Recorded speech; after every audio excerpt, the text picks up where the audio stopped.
What's going on, everybody? It's your boy Clint from the DieHardMMA Podcast, and this is the total takedown for UFC 265, big event coming up here on Saturday. We already broke all these fights down stylistically. We know how these fighters match up and what they do. Now we're talking totals. How long is this fight gonna go? Is the over 1.5 gonna hit? Is someone going to sleep in the first round? That's what this breakdown is all about. I'm gonna go through every single fight on this card, let you know where I lean over or under in case you don't feel like picking a side. Do me a favor, smash that like button, subscribe here to Pub Sports Radio, and give me a follow over at DieHardMMA Pod on Twitter. You can follow me on Instagram and YouTube as well, but I'm way more active on Twitter. First fight of the night, we've got Johnny Munhoz taking on Jamie Simmons.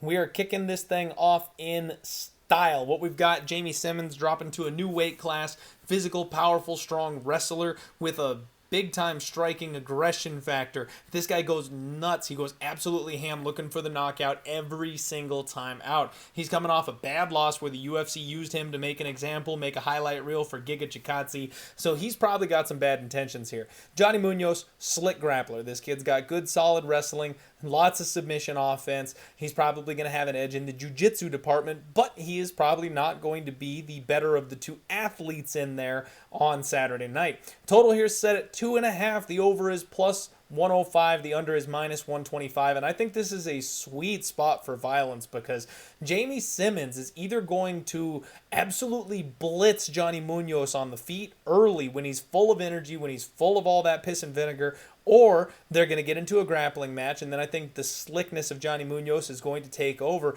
and he'll be able to get to work. Jamie Simmons is a guy that throws absolutely everything into every single strike he throws, so I think he either KOs Johnny Munhoz dead, or he ends up gassing himself out and leaving himself vulnerable later on. I think this is a great spot for the under 2.5, and it's a bet that I may actually be making myself. Next up, we have got the ladies, Victoria Leonardo taking on Melissa Gatto. Gatto's coming off a very long layoff. However, there's a lot of people expecting big things from this woman. She didn't have to go through tough. She didn't have to go through the Contender Series. She's coming off a 3-year layoff and straight into the UFC against a woman who did have to go through the Contender Series and already has 2 UFC fights. So yeah, the UFC probably thinks something of Gatto in this spot. She's slick off her back. She's got good BJJ. Even though these two girls are the same belt level, it seems like Gatto is far more offensive. Victoria Leonardo, much more wrestling heavy, likes to get on top, use her size, her strength, her weight, and she does have some solid offensive ground and pound. So on the feet, I think Gatto's going to have you know what? I apologize. Wrong name there. Victoria Leonardo is probably going to have the edge on the feet unless Gatto's made some big-time improvements, which she may have in the time that she has had off. But eventually, I think we're going to end up in a scramble. Once this thing hits the floor, I think Gatto either gets stuck underneath Leonardo where she gets pounded into oblivion, or she snatches an arm. Total here set at 2.5. The over is plus 100. The under is minus 120. And it's weird for women to have this kind of a total line set because we know they like to juice those overs to hell. This is a spot where I absolutely agree with the under. You're not getting any value. They're not cutting you any kind of a deal. It's absolutely a rough number going here if you're trying to take the value shot. But I do think this fight ends. I do think Melissa Gatto's live to snap that armbar from guard. And I think Victoria Leonardo, very, very hungry for a win in the UFC, is going to look to not let this thing slip away at the judges' scorecards. Bantamweight fight, Miles Johns taking on Anderson Dos Santos. Miles Johns, this is a rebooked fight, right? So Miles Johns, we know all about him. He's a wrestler with some heavy, heavy hands, falling in love with his striking, it seems. Anderson Dos Santos getting a little bit old for the division, but offensive striking, not great striking numbers, but when he hits hard, and then sneaky submissions. I have a tendency to see Miles Johns slowing down in round 3, not something that you really like to see if you're backing that side, especially laying chalk. Total here set at 2.5. The over is minus 200. The under is plus 170. And I feel like that under is a half-decent play at this line here. I mean, you're looking at Miles Johns, a guy who looks to make statements, a guy who wants to go out there and hurt people, and we've seen him getting knockouts more and more and more recently against an older UFC fighter that may have some fragility issues in Anderson Dos Santos. The flip side of this is Dos Santos is absolutely going to be looking for the kill. That's the only way he wins this fight. He doesn't outgrind Miles Johns, so he's going to need a finish. If Anderson Dos Santos pulls this off, it's probably because Miles Johns leaves his neck out in a guillotine or something like that and gets snapped up later in the fight. So the under 2.5, I think, absolutely poses some value at plus 170. Cape taking on Ode Osborne, closing out the early preliminary section of this card. And this thing should be an absolute banger as long as it lasts. Total here set at 2.5. The over is -142. The under is +122. Straight and simple. Ode Osborne has been a one-round fighter so far in the UFC. He goes hard in that first round and either knocks his opponent out or gets choked out himself. And I don't know that that's necessarily going to change here. Cape is a guy that's more than happy to engage on the feet or on the ground. The problem is his fight IQ. He doesn't take the fight where he's got the best advantage. He takes the fight wherever it goes and tries to beat you there. He's got some heavy hands. He's more than capable of knocking people out, but he also has some slick grappling where he could absolutely stuff Ode Osborne. If Cape goes to the grappling, I think Ode is live for a submission on the ground. I think on the feet, both men could knock each other out. I know Cape is very, very durable, but Ode Osborne is a guy dropping 2 weight classes who's never been down here at 125 before, is going to have a reach advantage, and can do some nasty, nasty things with his striking. And I think there's an opportunity someone like Cape could get caught because he's willing to brawl. So the under 2.5 at +122, not a bad look in my opinion. Jessica Penne taking on Karolina Kowalkiewicz coming up here. Kowalkiewicz. For the next fight, another women's MMA matchup. This one lined a bit more normally. Over 2.5 is -385. Under 2.5 is +295. This is not one where I want to try to abuse that under 2.5. We have seen a couple of women come off of long layoffs, Miesha Tate, for example, and come out looking for someone to beat on and absolutely murder their opponents, getting that finish, getting that under 2.5. I don't think that's Karolina. Even when she was in the UFC, she was a point fighter. Even when she was in her prime, she was more of a point fighter. She just doesn't finish people. She's not that style of striker. She's been working with Joanna Jędrzejczyk, so maybe she's got a little bit more of evil intent coming into this one, but I don't know if that translates against Jessica Penne, who's been scrappy, who's been hard to finish. I mean, yeah, Andrade might be able to take her out, but Karolina doesn't hit like Andrade does. And I feel like Karolina is just going to do whatever it takes to get the win in this fight. I wouldn't be shocked if we see a boring grappling match between these two. I think the over 2.5 is the play. I'm not laying that kind of price tag. I'm not parlaying that kind of chalk, but I think this fight hits the judges' scorecards for sure. Next up, we've got Alonzo Menifield taking on Ed Short Fuse Herman. This is a fight I'm super excited about. I'm a big-time Ed Herman fan. Total set at 1.5, and it's a pick'em -110 on either side. Looks like some books are leaning ever so slightly -120 on the under 1.5 for this one. And I pretty much agree with that. You know, Alonzo Menifield is a brick of a man. He comes in and he really is reliant on that first round finish, has to absolutely kill his opponents early. And if he doesn't get that done, he's helpless. He has a real hard time after that. Ed Herman is a guy that finishes himself. He's got slick submissions. He's got decent Muay Thai. He's got nasty knees and elbows in the clinch. And he's a savvy veteran. He's a guy that will not let you off the hook. If you slow down or give him that window of opportunity, he will absolutely finish you. So I think Alonzo Menifield getting that first round finish is more than likely here, with Ed Herman's age being the problem. But once that doesn't happen, I do think Ed Herman will turn the tables on him and probably put Alonzo Menifield away. We've seen him slow down and gas and have serious problems with it. This is one where I would probably look more at maybe that under 2.5 if you can get the alternate line at -195 or -200. Heck, if you want to parlay, fight doesn't go the distance at -275 or something, maybe that's a way to look at it. Ed Herman maybe can win this thing by decision, but I think the longer this fight goes, the more likely one of these guys gets finished. So I'm thinking under 1.5 at the pick'em price tag is probably the way to go if you're going to play it. Drako Rodriguez taking on Vince Morales. Total set at 2.5 for this one. Over 2.5 is -150. Under 2.5 looks like +130 or down to +110 in some places. And I completely agree with that move to the under. Under 2.5 seems like the spot here. Drako Rodriguez has 2 losses, both by knockout. He's coming off of one of those. Vince Morales has a couple of losses. He's been finished a couple times, both by submission and by knockout. Drako Rodriguez likes to box. He likes to brawl. He's also got a very sneaky submission game. When he gets you on the mat, he can absolutely put you away very, very quickly with his grappling. Vince Morales is a guy that, strong wrestler, good ground and pound, heavy hands. Both these guys like to load up on the feet. I think this is going to be a war for as long as it lasts. I know both these guys are desperate for a win. Both these guys are going to be looking to get this thing done, but they're both going to look to make a statement as well. And I think there's some potential holes in both guys' games. If this turns into a slugfest, one of these guys is eventually going to drop and go down. Under 2.5 at a plus price, that's the way I'm looking. Bobby Green taking on Rafael Fiziev. Total set at 2.5. The over is -165 and the under is +145. And believe it or not, folks, I'm looking at an over. Minus 165 seems like a fair price tag for this thing to hit the judges' scorecards. A lot of people are really high on the striking of Rafael Fiziev, and I totally get that. I absolutely understand it. He's a murderer. He's an absolute killer.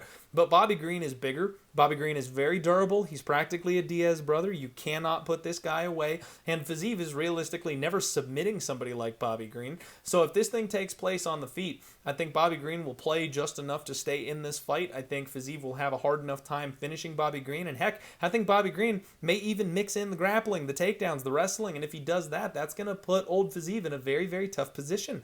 I think that there is a lot of opportunity for Bobby Green to force this thing to the judges' scorecards. Whether it goes his way or not, we will never know because Bobby Green always goes to a split. But I do think Bobby Green can get this thing done via split decision if it goes to the cards. So over 2.5, minus 165, I definitely like the way that looks.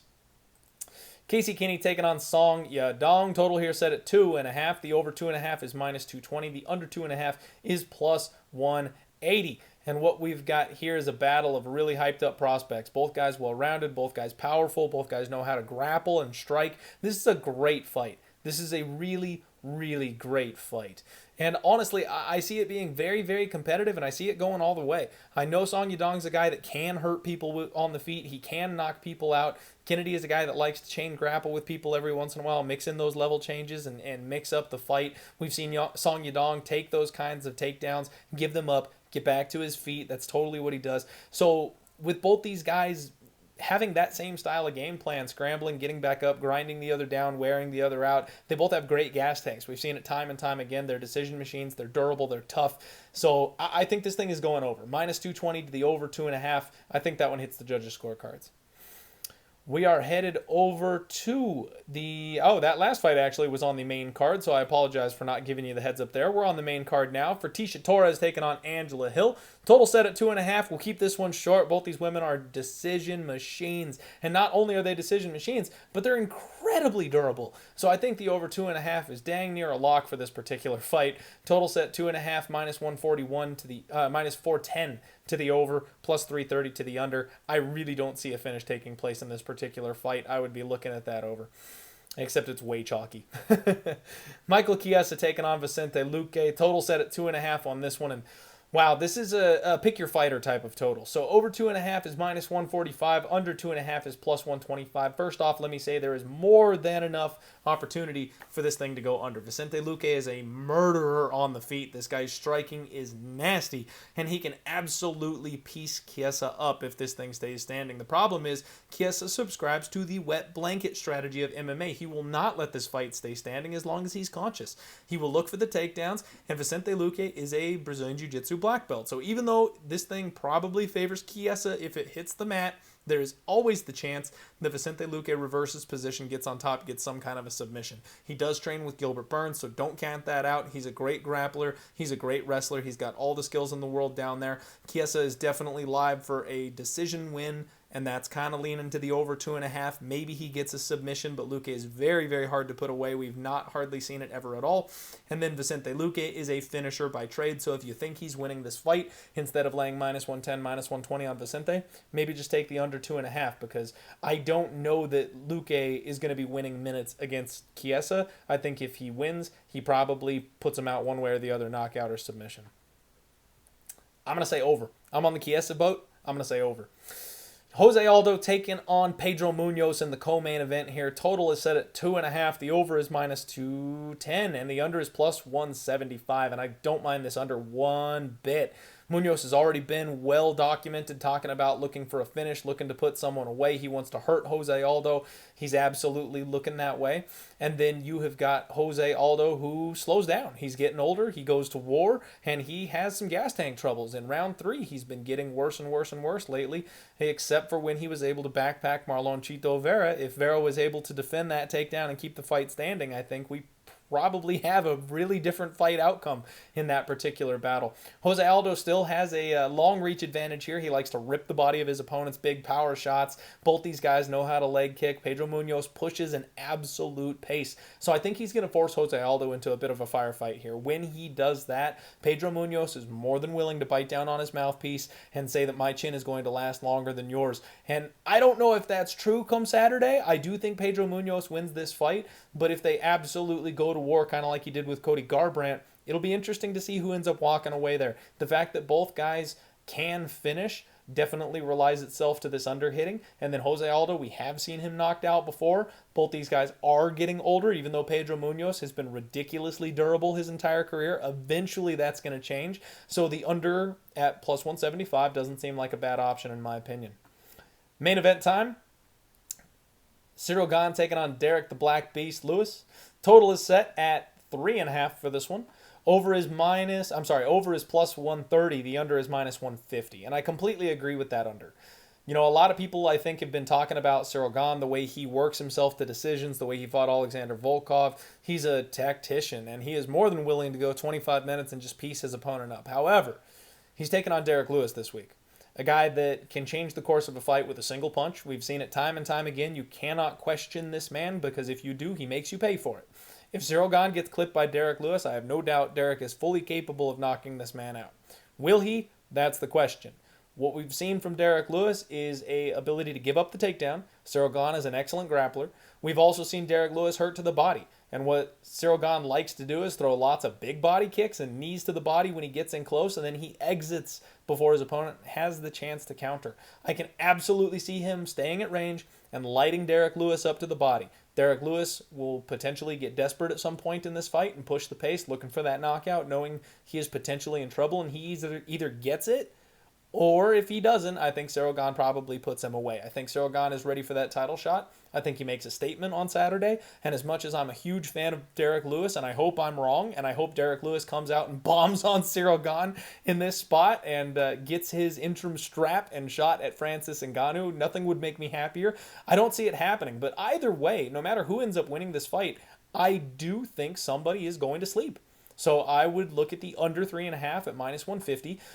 That does get potentially a little bit sketchy because we've seen both these guys start a little bit slow and let the fight extend a decent bit. But I would look more at the alternate total of under 4.5, or even the fight doesn't go the distance at minus 200. I actually may be laying the chalk on fight doesn't go the distance at minus 200 myself, and just going ahead and looking for a big drop the bomb on a heavy chalk spot that definitely should be coming through. That's the total takedown, folks. That's all of UFC 265. Good luck on all of your degenerate action. Hit me up in the comments below. Let me know what your favorite total for this week is, and I'll see you tomorrow for the undefeated post-weigh-in recap. Let's roll.